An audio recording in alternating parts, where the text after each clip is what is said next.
अस्सलामुअलैकुम दोस्तों, अगली किस्त बहुत इंटरेस्टिंग होने वाली है। इस किस्त में हम आपको बताएंगे कि क्या होता है। सबसे पहले तो महक को उसके वाले साहब फ़ोन करते हैं कि उसका ट्रांसफ़र हो चुका है और अब हम वहाँ पर रहेंगे और हम वहाँ पर ट्रांसफ़र हो जाएंगे और हम सब लोग पहले की तरह खुशी खुशी रहना शुरू कर देंगे। वो अपनी बेगम से भी कहता है कि तुम अपना सामान जो है वो पैक कर लो, हम ये शहर छोड़कर जा रहे हैं। उनका ट्रांसफ़र एबटाबाद में हो जाता है और वो कहते हैं कि अब हम एबटाबाद में ही रहेंगे। उधर शमशेर जो होता है वो अपने पुराने मुलाज़िम से मिलता है, तो वो उसको कहता है कि तुम यहाँ पर क्या कर रहे हो। तो वो कहता है कि मैं यहीं पर ही रहता हूँ। तो वो उसके साथ रहना शुरू कर देता है। वो उसको कहता है कि मेरी दिल में बहुत सी परेशानियां हैं, मैं इसको दूर करना चाहता हूँ, मेरे दिल को सुकून नहीं है। तो उसको कहता है कि ये साथ में एक दरगाह है, मैं आपको वहाँ पर ले चलता हूँ, आप वहाँ पर चले जाएं, वहाँ पर आपको सुकून मिलेगा। तो शमशेर उसके साथ उस दरगाह में चला जाता है। जब शमशेर उस दरगाह में जाता है तो उसको दिली तौर पर सुकून होना शुरू हो जाता है और वह वहाँ बैठकर दुआ मांगता है। उसके बाद उसकी एक मुलाकात एक मलंग से होती है। मलंग जो होता है वो बहुत उसको दुआएं देता है और वो कहता है कि तुम मेरी मदद करो, अल्लाह तुम्हारी मदद करेगा। वो उसको दुआएं जब देता है तो वो कहता है कि तुम्हारे दिल में जो मुराद है वो पूरी हो जाएगी। इसी तरह वो शमशेर जो होता है वो उसको फिर पैसे देता है, उसको 1000 रुपये देता है। जब उसको 1000 रुपये देता है तो मलंग जो होता है वो बड़ा खुश हो जाता है और उसको कहता है कि जाओ बच्चे, तुम्हारा दिल की मुराद पूरी होगी और तुम्हारी कोई परेशानी तुम्हें अब नहीं आएगी, तुम्हारे जो भी दिल में बात है वो पूरी हो जाएगी। उसके बाद वो गाड़ी के पास आ जाता है और उससे कहता है कि कुछ खाने के लिए कुछ ले गया हो। तो वो चाय लेने के लिए चला जाता है।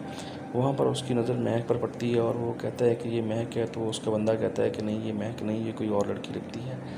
तो वो उसके पास भाग कर जाता है। जब वो रिक्शे के पास जाता है तो वो देखता है कि ये तो महक ही है और उसका जो बंदा होता है वो परेशान हो जाता है कि उसको सब पता चल गया है और ये ज़िंदा कैसे है, मैंने तो इसको मार दिया था। उसके बाद वो महक के पास जाता है और उसके वाले साहब को महक फ़ोन करती है कि मेरे बारे में पता चल चुका है और वो वहाँ से भाग पड़ती है। जब वो भागती है तो वो वहाँ पर चली जाती है जहाँ वो रह रही होती है। जब शमशेर उसके सामने आता है तो वो बिल्कुल डर जाती है और उसकी तरफ देखना शुरू कर देती है। शमशेर कहता है कि तुम महक हो। तो वो कहती है नहीं, मैं महक नहीं हूँ, मैं अफशा हूँ। जब वो गुस्से से उसकी तरफ देखना शुरू कर देता है तो वो घबरा जाती है और जब घबराती है तो वो उस घबराहट में डर के मारे वहाँ से भाग निकलती है। और जब वो भाग निकलती है तो शमशेर उसका पीछा करना शुरू कर देता है। भागते भागते जो महक होती है वो उस दारुल-उमान में चली जाती है जहाँ पर वो रह रही होती है। वो एक रेस्ट हाउस में रह रही होती है जहाँ पर सिर्फ लड़कियाँ ही रहती हैं।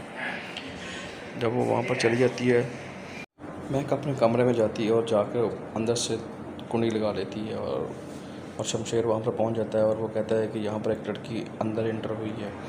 तो वो रिसेप्शनिस्ट उसको कहती है कि यहाँ पर कोई लड़की नहीं है और यहाँ पर मर्दों को आने की इजाज़त नहीं है, आप यहाँ पर क्यों आए हैं, अंदर क्यों आए हैं। तो उसको अंदर आने नहीं देती। तो शमशेर उसको पिस्टल दिखाकर अंदर चला जाता है और जब वो उस कमरे को खोलता है तो वहाँ पर महक बैठी होती है। तो महक उससे डर जाती है, उसको देखते ही वो डर जाती है और घबराना शुरू कर देती है। इसके बाद शमशेर उसको कहता है कि तुम महक हो। तो कहती नहीं, मैं अफशा हूँ। वो कहता नहीं, तुम अफशा नहीं, तुम महक ही हो। अगर तुम अफशा हो तो मुझे देखकर भागी क्यों। तो वो कहती है कि मैं वैसे ही भागी हूँ तुम्हें देख कर। वो कहता नहीं, तुम महक हो और अगर तुम अब यहाँ से कहीं भी गई तो मैं तुम्हें जान से मार डालूँगा। और वो उसको धमकाना शुरू कर देता है। तो महक बिल्कुल डर जाती है और शमशेर के सामने सर झुका देती है। शमशेर उसको बार बार यही कहता है कि तुमने मेरे साथ झूठ क्यों बोला। जब वो कहती है कि नहीं, मैंने कोई झूठ नहीं बोला, मैं अफशा हूँ। तो वो कहता है नहीं, तुम अफशा नहीं हो और तुम महक ही हो। तो वो कहती है कि नहीं, मैं महक नहीं हूँ। इसी तरह वो उसको पकड़कर दोबारा अपने साथ ले जाता है और दोबारा अपने घर के पास ले जाता है। जब वो अपने घर ले जाता है तो वो उसके बाद उसके वालिदैन कहते हैं कि उसको वापस करो, तो उसको वापस नहीं करता।